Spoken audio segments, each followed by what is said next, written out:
આહિર સમાજના ઘણા સંગઠનો લાંબા સમયથી આહિર રેજિમેન્ટની રચના કરવામાં આવે તથા દેશ સેવામાં આહિર સમાજના યુવાનો પણ જોડાય તે માટે માંગણી તથા જનજાગૃતિ અભિયાન ચલાવી રહ્યા છે.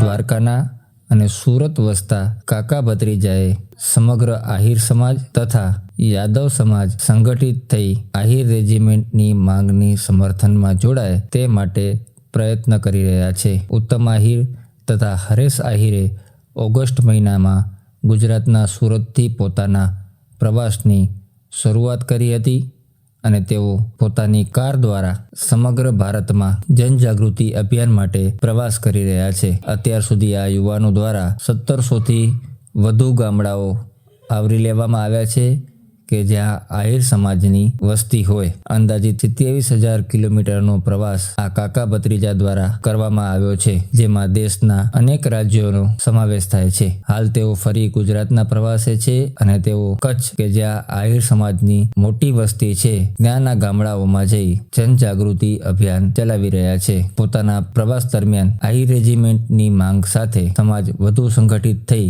દેશ સેવામાં વધુમાં વધુ યુવાનો જોડાય તે માટે જનજાગૃતિ અભિયાન ચલાવી રહ્યા છે.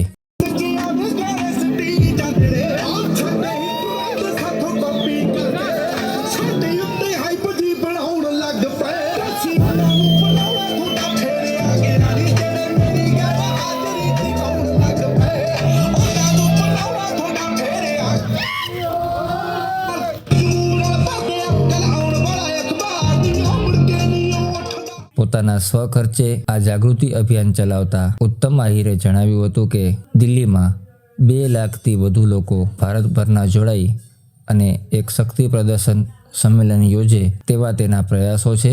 અત્યાર સુધી 1700થી વધુ ગામડાઓમાં કરેલા જનજાગૃતિ અભિયાન દરમિયાન લોકોએ સારો પ્રતિસાદ આપ્યો છે અને તમામ યુવાનો આ મુહિમમાં જોડાઈ જન સમર્થન કરી રહ્યા છે. પરંતુ હજુ વધુ લોકો દિલ્હીમાં શક્તિ પ્રદર્શનમાં જોડાય અને આહિર રેજિમેન્ટની દેશ સેવા માટે રચના કરવામાં આવે તેવી માંગને લઈને તેઓ વધુ જનજાગૃતિ અભિયાન ચલાવશે. કચ્છ આવેલા કાકા ભત્રીજાએ કચ્છના પણ વિવિધ ગામડાઓમાં ફરી સમાજના લોકો સાથે આ અંગે ચર્ચા કર્યા બાદ પોતાનો પ્રતિભાવ જણાવ્યો હતો.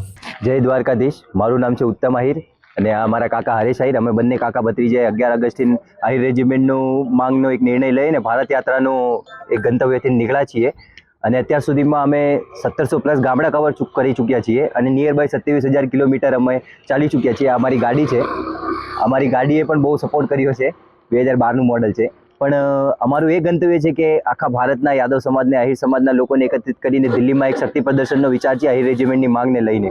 અમારો ટાર્ગેટ જે છે 2 લાખ+ માણસોનો છે કે દિલ્હીના રામલીલા મેદાનમાં એકસાથે ભેળા કરી અને આખા ભારતના લોકોને એક સંદેશ દેવા ઈચ્છીએ છીએ કે આહિર રેજિમેન્ટનું ગઠન અને આહિર સમાજમાં એકતા લાવવાનો એક પ્રયાસ કરી રહ્યા છીએ. અને અત્યાર સુધીમાં અમે 3.5 મહિનાથી નીકળ્યા છીએ. 3.5 મહિના થઈ ગયા છે અને હજી અમારો 3 મહિનાનો નિયર બાયનો રૂટ બાકી છે, કેમ કે અમે ગામડામાં જઈને મિટિંગ કરીએ છીએ અને દિલ્હીમાં જે અમારો પ્રોગ્રામ કરવાના છીએ એના માટે અમે મોસ્ટ ઓફ અત્યાર સુધીનો તો અમારો સ્વખર્ચો છે. અમે 4,70,000 રૂપિયા પોતાના સ્વખર્ચેથી વાપર્યા નથી. અમે કોઈ સંગઠનથી કે નથી કોઈ રાજકીય પાર્ટીથી, પણ આ એક સમાજનું કામ માટે પ્રેરણા જે મને મળી હતી એ મારા કાકા અને પિતાજી દ્વારા પ્રાપ્ત થઈ હતી. તો એ જ મુજબ અમે આખા સમાજને આ એક સંદેશ દઈએ છીએ કે એકતા એક બહુ મોટી વસ્તુ છે. એકતા હોવી જોઈએ આપણા સમાજમાં અને આહિર રેજિમેન્ટના ગઠનના દ્વારા આપણા યુવા અને યુવતીઓને આગળ ઓપોર્ચ્યુનિટી મળે, આગળ અવસર મળે સેનામાં જવાના, કેમ કે ગુજરાતનો એક જે કોટો છે એ વેસ્ટ જાય છે, બીજા રાજ્યના લોકો એને યુઝ કરે છે. તેના બદલ ખાલી એક સમાજ નહીં, બધા સમાજને મારી નમ્રતાથી વિનંતી છે કે તમે આ બાબત પર થોડુંક ધ્યાન આપો. તમારા છોકરાઓને તમે જે નિમ્ન સ્તરના વર્ગના લોકો છે, અમુક સમાજના અને મધ્યમ સ્તરના લોકો છે, એના માટે આ કારગર છે. આવકનો એક જરિયો છે. ભારત દેશમાં રેલવે પછી આર્મી બધાથી મોટું આવક દેનારો એક ઓર્ગેનાઇઝેશન પણ સમજી શકો, જેમ કે આજે આપણે ફિલ્ડ કહેવામાં આવે છે, ફિલ્ડ છે. તો એના બાબતે આપણા છોકરાઓને એમાં મૂકવાનો પ્રયાસ કરો, જેથી ગુજરાતનું નામ આગળ રોશન થાય અને આગળ આપણા છોકરાઓ સક્ષમ છે પણ આપણે એની કળા જાણવાનો પ્રયાસ કરવો જોઈએ. ભારતમાં આજે અમે ઘણા બધા વિસ્તારમાં ફરીને આવ્યો છે. ગુજરાતમાં આવીને તો બહુ સારું લાગે છે. કચ્છના વિસ્તારમાં અમે છેલ્લા 5 દિવસથી ગામડામાં મીટિંગ પણ કરી રહ્યા છીએ અને લોકોનો રિસ્પોન્સ પણ સારો છે. અને કચ્છના વિસ્તારમાં તો આમ પણ લોકો બહુ પ્રખ્યાત જ છે અને બહુ સારો રિસ્પોન્સ પણ આપેલો છે. તો એ લોકો માટે પણ એક સંદેશ છે કે આપણા છોકરાઓ જે 10th અને 12th ભણી અને બીજા પ્રદેશમાં નોકરી કરવા માટે જાય છે, તો એ લોકોને એક વિનંતી કરું છું કે તમારા છોકરાઓને તમે આર્મીની તરફ રૂખ મોડવાનો એક પ્રયાસ કરાવો. અને કચ્છ વિસ્તારમાં તો આપણી મેજોરિટી વધારે છે, યુનિટી પણ બહુ સારી છે આહિર સમાજની. તો એ મુજબ આપણો સમાજનું ગર્વ થાય, આપણા સમાજનું નામ થાય એવા કંઈ કાર્ય કરો જેના દ્વારા આપણે આહિર સમાજનું નામ આગળ હજી ઇતિહાસમાં હજી લોકો આપણા નાખી શકે, હજી ઇતિહાસ રચી શકે એવા કામ કરાવી શકીએ આપણે આપણા યુવા અને યુવતીઓ પાસેથી.